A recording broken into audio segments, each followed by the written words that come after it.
नमस्कार, मैं प्रीति Shandilya NPS colliery, जिला धमतरी, छत्तीसगढ़ से।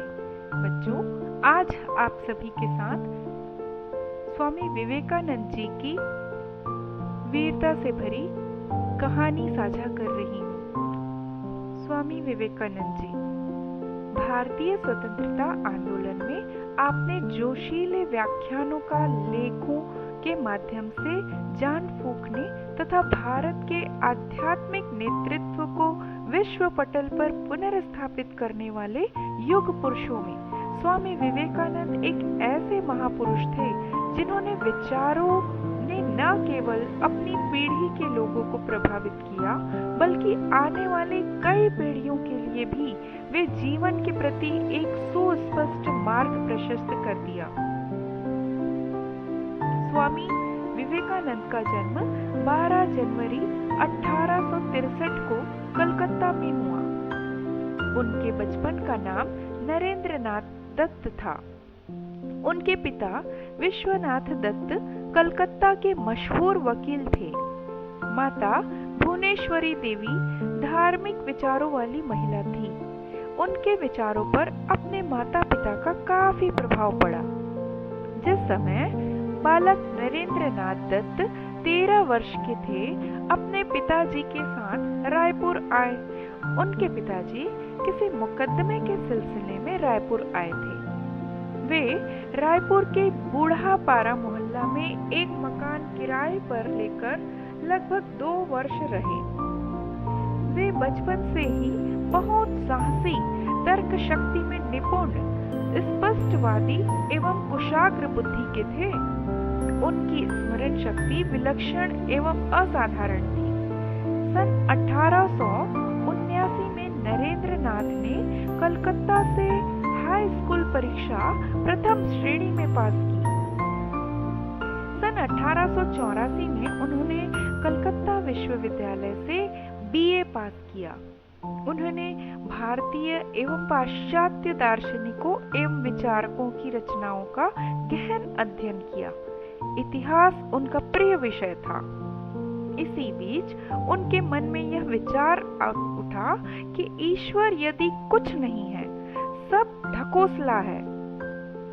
वह ईश्वर की खोज में इधर उधर खूब भटके, लेकिन कुछ वह चाहते थे, उन्हें नहीं मिला। नवंबर 1881 में नरेंद्रनाथ की भेंट स्वामी रामकृष्ण परमहंस से हुई।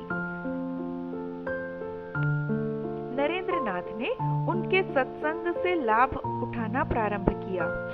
धीरे धीरे उनके उपदेशों से इतने प्रभावित हुए कि उन्होंने संन्यास ले लिया। सन्यासी होने पर उनका नाम विवेकानंद हो गया। उन्होंने भारत भ्रमण कर अपने गुरु रामकृष्ण परमहंस के विचारों को जन जन तक पहुंचाया।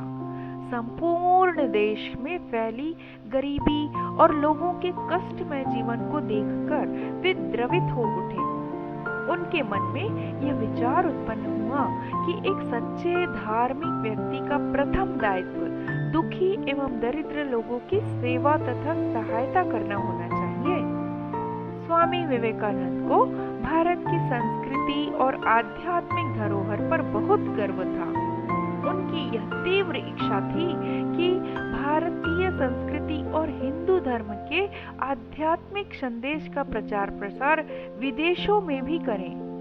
सन 1893 में संयुक्त राज्य अमेरिका के शिकागो नगर के एक सर्वधर्म सम्मेलन होने वाला था। वहाँ दुनिया भर के बहुत से धर्म के प्रतिनिधि आने वाले थे, किंतु वहाँ हिंदू धर्म का कोई भी प्रतिनिधि नहीं था। स्वामी विवेकानंद ने भारत की ओर से हिंदू धर्म का प्रतिनिधित्व करने का निश्चय किया। बड़ी ही कठिनाई से वे अमेरिका पहुंचे तथा हार्वर्ड विश्वविद्यालय के प्रोफेसर राइट के प्रयासों से उन्होंने सम्मेलन के पहले दिन अंत में केवल 3 मिनट का समय बोलने के लिए मिला। भारत उन दिनों गुलाम था। अमेरिकी लोग को यह गलतफहमी थी कि भारत में सभ्य लोग नहीं रहते, किंतु जब स्वामी विवेकानंद ने अपना भाषण अमेरिका वासियों, बहनों और भाइयों से शुरू किया तो लोगों की गलत धारणाएं दूर हो गई। श्वेता अपनी कुर्सियों से उठ खड़े हुए और तालियां बजाकर उनका स्वागत करने लगे।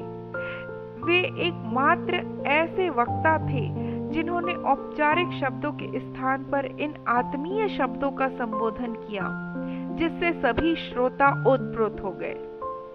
हिंदू धर्म की अन्य सभी धर्मों के प्रति सहानुभूति के विषय में वे बोलने लगे। वहां के लोगों को पता भी न लगा कि 3 मिनट कब बीत गए। स्वामी जी अपना भाषण जारी रखा और सुनने वाले सुनते ही रह गए। दूसरे दिन अमेरिका के अखबारों में स्वामी जी के भाषण की चर्चा छाई रही। यह सम्मेलन 17 दिन तक चला। स्वामी विवेकानंद अक्सर सबसे आखिरी में व्याख्यान देते। उनका व्याख्यान सुनने श्रोतागण आखिरी क्षण तक अपनी कुर्सियों से चिपके रहते थे। अखबार उनकी खबरों से भरे रहते थे। शिकागो की सड़कों पर उनके आदमकद चित्र टांग दिए गए। लोग उन्हें श्रद्धा से प्रणाम करके आगे बढ़ते थे। धर्म सम्मेलन के बाद उन्होंने अमेरिका तथा इंग्लैंड के सभी प्रमुख नगरों में जाकर व्याख्यान दिए। लोगों ने उनका भव्य स्वागत किया। असंख्य लोग उनके शिष्य बन गए।